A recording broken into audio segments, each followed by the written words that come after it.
Hi engineers, today let's solve the first sum in integral calculus. So first they have given integration of x square plus 1 divided by x minus 3 into x minus 2 whole square dx.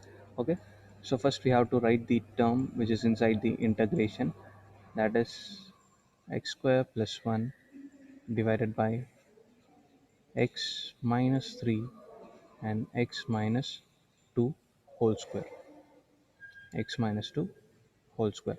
Okay, so first of all this is a complicated term, so we have to partially fraction this by partial fraction method. So the first step in the partial fraction method is, first we have to check whether the numerator is greater than denominator or numerator is less than the denominator. Let's see how many x value we have. This is x square, so in numerator we have x square, in denominator we have x. If we square we get x square and another x, so we have x cube. So in this we know that denominator is greater than numerator, so we can directly go for the partial fraction method. So in partial fraction method we have three conditions. So first condition, there will be not any squares. The second conditions, we have a square on outside, and the third condition we have square on insides. So from seeing this we come to know that this is the condition 2. So how we can write is, we have 3x, 1 2 and the square, that is we have 3.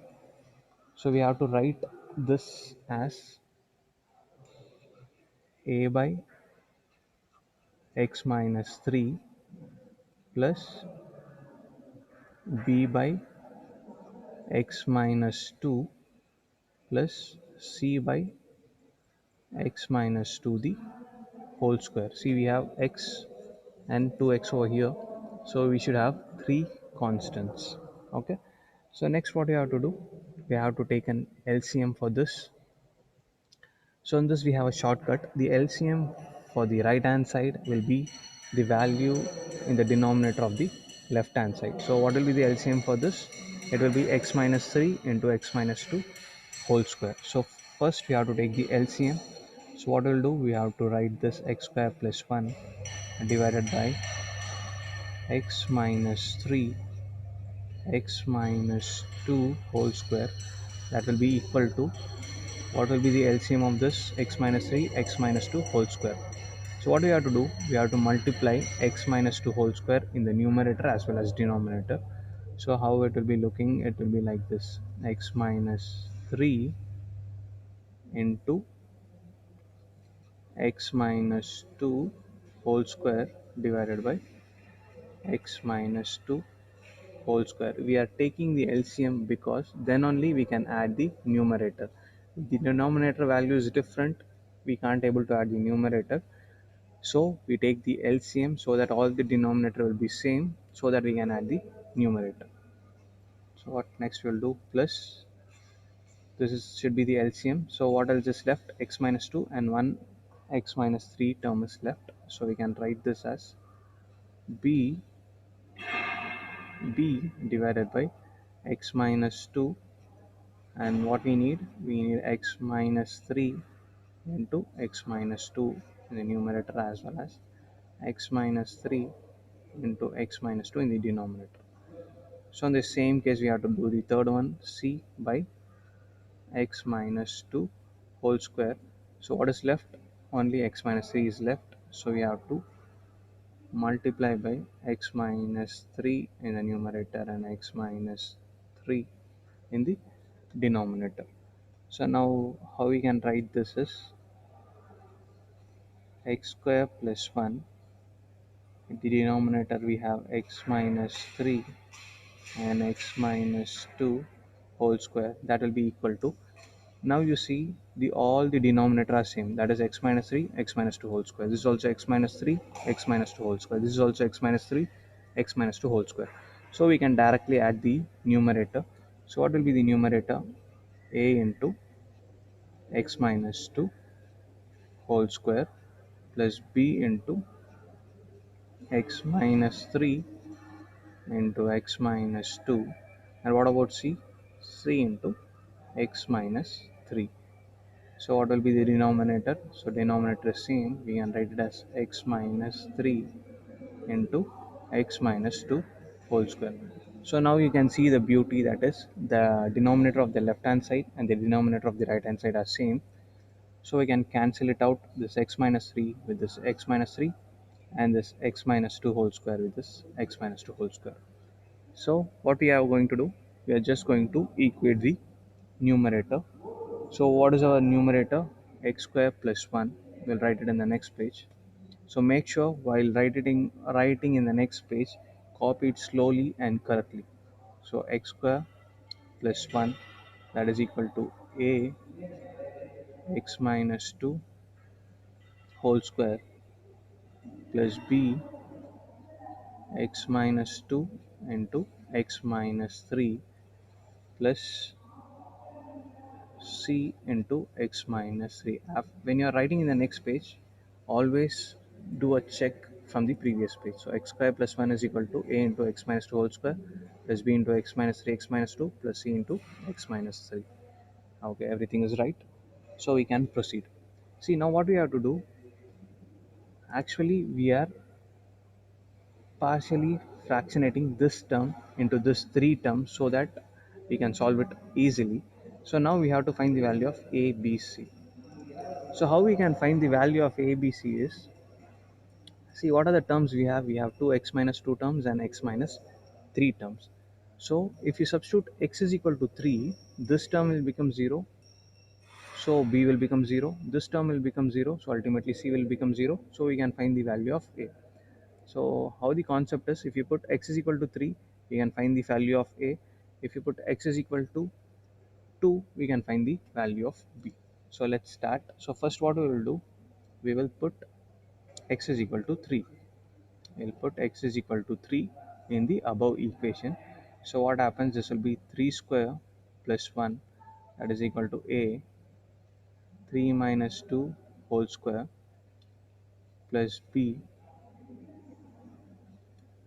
3 minus 2, and this will be 3 minus 3, and this will be c into 3 minus 3. So we know 3 minus 3 is 0, so 0 into anything will be 0. The same fashion, 3 minus 3 into is equal to 0, so everything will be, total term will be 0. So what's left? 9 plus 1, 10, that is equal to 1 square will be 1 and a is equal to 10. So now we have found out what is a. A is 10. So now what we have to do, take the second term. So what we are going to do, put x is equal to 2. So what happened to the above equation? This will be 2 square plus 1. This will be a 2 minus 2 square. So this term will be going to be 0. And the next one will be b 2 minus 2 and 2 minus 3 and plus c 2 minus 3. So 2 minus 2 is 0. So complete term will be 0. This is also will be 0. So complete term will be 0. What else is left? That is 2 square. 4 plus 1 is 5 is equal to 2 minus 3 will be minus 1. So minus 1 into c will be minus c. So there is implies c is equal to minus 5. So we know a is equal to 10, c is equal to minus 5. What else is left? Only b is left. But what happens? We have already substituted x is equal to 3 and x is equal to 2. So there's no other option. So in this case, what we have to do, we have to substitute x is equal to 0. So if we substitute x is equal to 0 in the above equation, it will be 0 square plus 1, that will be a. 0 minus 2 will be minus 2 square plus b. 0 minus 2 will be minus 2. 0 minus 3 will be minus 3 plus c, and 0 minus 3 will be minus 3. See what is the beauty in this is, already we know the value of a and c. So if we substitute the value of a and c, we'll get the value of b. So this is 1. 2 square we know, that is 4. 4 into 10 is 40, and this will be 3 2s are 6, minus into minus is plus, so plus 6b, and this is minus 3c. C is minus 5, so minus 5 minus into minus will become plus. 3 into 5 is 15, so this is plus 15. So we can write it as 40 plus 15, that is 55. If it goes that side, it become minus 55 plus 1, so this will be minus 54. is equal to 6b. So 6 nines are 54. So we are getting b is equal to minus 9. Okay. So we have found out what is the value of a, b, and c. That is 10 minus 5, minus 9, and minus 5. So we are going to substitute in this place. So what we are getting is, we can write the equation x square plus 1 divided by x minus 3 into x minus 2 whole square, that is equal to a by x minus 3 plus b by x minus 2 plus c by x minus 2 whole square. We have found out what is the value of a, that is 10, and the denominator is x by 3. What is the value of b? That is minus 9. So we can write it as minus 9 x minus 2. And what is the third one value? It is minus 5. Minus 5 by x minus 2 whole square. So by partial fraction method, we can write this as 10 by x minus 3 minus 9 by x minus 2 minus 5 by x minus 2 whole square. But what is our actual question? Our actual question is integration of this into dx. So what we can do, the same fashion, we can write this as integration of dx, and this as integration of dx, and this as integration of dx. So write it in the new step. Okay. So after writing this, we know the formula of integration. If it is 1 by x, we can write it as log x. If it is 1 by x minus a, we can write it as log x minus a. So in this, we can take the constant out. So that is, we can take the constant out. What will be remaining? Integration of 1 by x minus 3. We can write it as 10 log x minus 3. And next, minus 9 will be get constant. We can take it out. And integration of 1 by x minus 2 will be log of x minus 2. And we can take the 5 out. And 1 by x minus a whole square, the integration will be minus 1 by x minus a, that is x minus 2. So minus into minus will become plus. Whenever we are doing an integration, we have to always add a constant, because when the constant is differentiated, it becomes 0. So whenever we are doing integration, we have to add a constant at last. So what is the solution of this?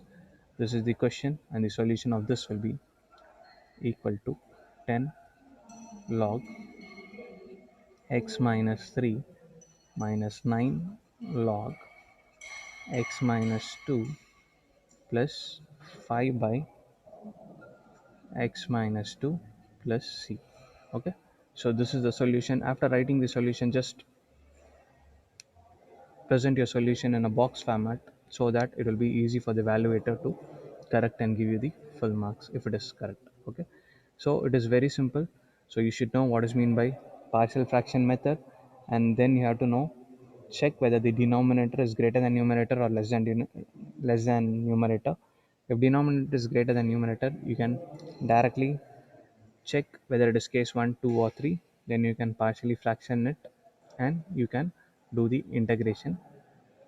Or else, if denominator is less than numerator, we have to do the division. We have to write in the format of 1 plus r by d, 1 minus r by d, and for the r by d, you can repeat the same procedure. Okay. So this is as simple. Just know what are the steps and know the formula, and try to practice this. Okay. That's all for today. Thank you.